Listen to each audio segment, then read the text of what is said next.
Hello दोस्तों, स्वागत है आप सबको फिर से एक नए वीडियो में। फ्रेंड्स, आज की वीडियो में top 50 most important GK GS question लेकर आ गया हूं, जो कि सभी एग्जाम्स के लिए काफ़ी इंपॉर्टेंट है। तो देर न करते चलते वीडियो को स्टार्ट करते हैं। आज का पहला सवाल हो जाएगा कि ऋग्वेद में कुल कितने मंडल है। तो ऋग्वेद में जो मंडल है ये 10 मंडल है, यानी कि ऑप्शन सी इसका बिल्कुल सही जवाब हो जाएगा। अगला प्रश्न कि सिंधु सभ्यता का सबसे बड़ा नगर कौन सा था। तो सिंधु सभ्यता का सबसे बड़ा जो नगर था ये मोहनजोदड़ो था, यानी कि ऑप्शन बी इसका बिल्कुल सही जवाब हो जाएगा। अगला प्रश्न देख लेते हैं। अगला जो प्रश्न बोल रहा है कि वेदों की संख्या कितनी। तो वेदों की संख्या जो है ये 4 है। ऑप्शन डी इसका बिल्कुल सही जवाब हो जाएगा। अगला प्रश्न कि उपनिषद मुख्यतः किससे संबंधित है। उपनिषद जो है संबंधित है ये दर्शन से संबंधित है, यानी कि ऑप्शन बी इसका बिल्कुल सही जवाब हो जाएगा। और वीडियो अच्छी लगी तो वीडियो को लाइक कर दीजिएगा। अगला प्रश्न बौद्ध धर्म का प्रतीक चिन्ह क्या है। तो बौद्ध धर्म का जो प्रतीक चिन्ह है ये चक्र हो जाएगा। अगला प्रश्न कि मगध की पहली राजधानी कौन सी थी। तो मगध की जो पहली राजधानी थी ये राजगृह थी, लेकिन आधुनिक जो राजधानी आपसे पूछेगा कि मगध की आधुनिक राजधानी जो कहाँ है ये पाटलिपुत्र हो जाएगी। अगला प्रश्न अगला जो प्रश्न बोला है कि गुप्त वंश का संस्थापक कौन था। तो गुप्त वंश का जो संस्थापक था ये श्रीगुप्त था, यानी कि ऑप्शन सी इसका बिल्कुल सही जवाब हो जाएगा, श्रीगुप्त। अगला प्रश्न प्रयाग प्रशस्ति किसके समय लिखी गई। तो प्रयाग प्रशस्ति जो है ये समुद्रगुप्त के समय लिखी गई थी, यानी कि ऑप्शन बी इसका बिल्कुल सही जवाब हो जाएगा, समुद्रगुप्त। अगला प्रश्न क्या बोला कि दिल्ली सल्तनत का प्रथम सुल्तान कौन था। तो दिल्ली सल्तनत का जो प्रथम सुल्तान था ये कुतुबुद्दीन ऐबक था। ठीक है, कुतुबुद्दीन ऐबक। अगर आपसे ये पूछेगा कि दिल्ली सल्तनत की प्रथम महिला मुस्लिम शासिका कौन थी, तो ये हो जाएगा रजिया सुल्तान, जो कि इल्तुतमिश की बेटी रजिया सुल्तान थी। अगला प्रश्न देख लेते हैं। अगला जो प्रश्न बोला है कि विजयनगर साम्राज्य की राजधानी कहाँ थी, यानी कि विजयनगर साम्राज्य की जो राजधानी थी ये हम्पी थी, यानी कि ऑप्शन सी इसका बिल्कुल सही जवाब हो जाएगा। अगला जो प्रश्न बोला है कि पानीपत का प्रथम युद्ध कब हुआ। तो पानीपत का जो प्रथम युद्ध हुआ था ये 1526 ईस्वी में हुआ था, और द्वितीय और तृतीय भी पूछे आपसे। तो द्वितीय जो हुआ था ये 1556 में हुआ था, और तृतीय जो हुआ था ये 1761 ईस्वी में हुआ था। अगला जो प्रश्न बोला है कि अकबर ने कितने वर्ष की आयु में गद्दी संभाली। तो अकबर जो है ये 13 वर्ष की आयु में गद्दी संभाली। अगला जो प्रश्न बोला है कि अस्थाई बंदोबस्त लागू हुआ, यानी कि अस्थाई बंदोबस्त जो है वो कब लागू हुआ था। तो 1793 ईस्वी में लागू हुआ था, यानी कि ऑप्शन ए इसका बिल्कुल सही जवाब हो जाएगा, 1793 ईस्वी में। अगला प्रश्न देख लेते हैं। अगला जो प्रश्न बोला है कि 1857 के विद्रोह का नेतृत्व कानपुर से किसने किया। तो 1857 का जो विद्रोह है ये कानपुर से नेतृत्व करने वाले थे ये नाना साहब। ठीक है, ऑप्शन सी इसका बिल्कुल सही जवाब हो जाएगा। अगला जो प्रश्न बोला कि भारतीय राष्ट्रीय कांग्रेस की स्थापना कब हुई। तो भारतीय राष्ट्रीय कांग्रेस की जो स्थापना हुई थी ये 1885 ईस्वी में हुई थी। अगला प्रश्न कि संविधान सभा के अस्थाई अध्यक्ष कौन थे। तो संविधान सभा के दो अस्थाई जो अध्यक्ष थे ये सच्चिदानंद सिंह हो जाएंगे। ठीक है, लेकिन आपसे पूछेगा कि अस्थाई अध्यक्ष अस्थाई अगर आपसे पूछे तो हो जाएंगे पंडित नहीं, डॉक्टर राजेंद्र प्रसाद। ठीक है, अगला प्रश्न देख लेते हैं।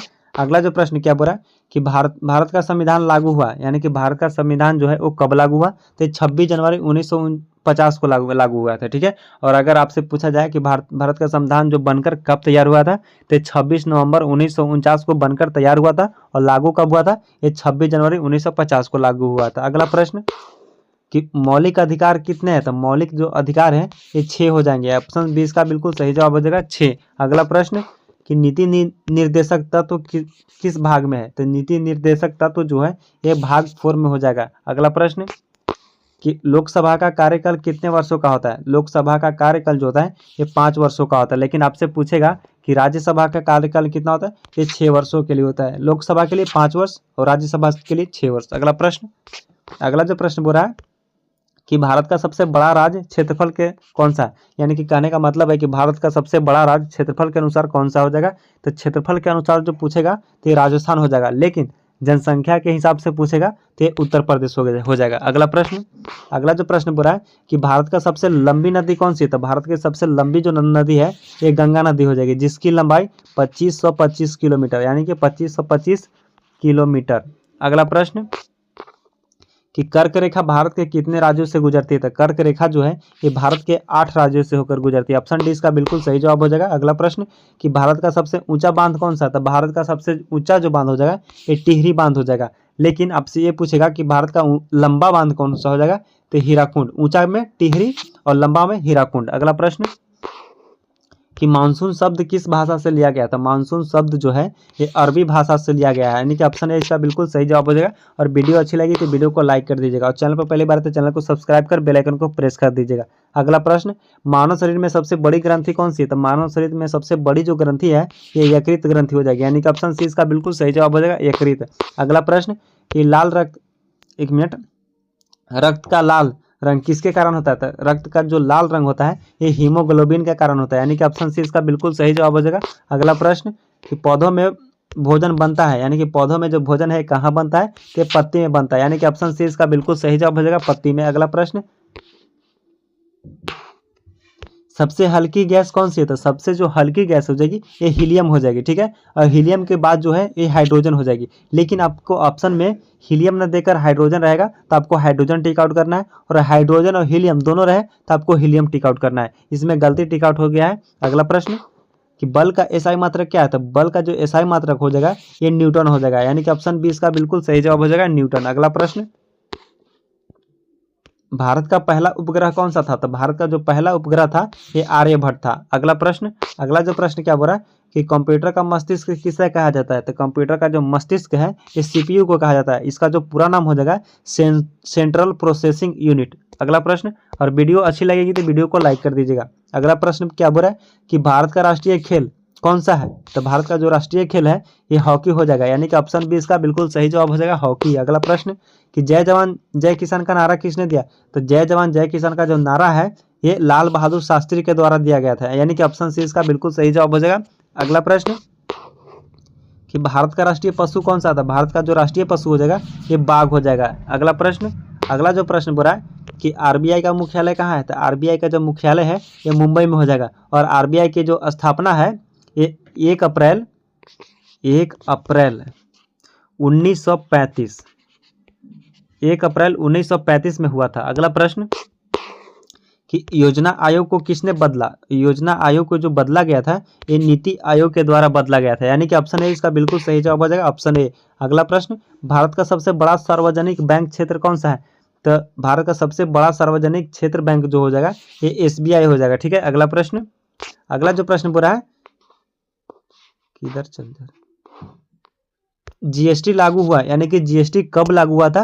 तो ये हुआ था 2017 में, यानी कि ऑप्शन डी इसका बिल्कुल सही जवाब हो जाएगा, 2017 में जीएसटी लागू किया गया था। अगला प्रश्न कि जनसंख्या किस विषय से संबंधित है। जनसंख्या जो है ये जनसंख्या से संबंधित है, यानी कि ऑप्शन सी इसका बिल्कुल सही जवाब हो जाएगा।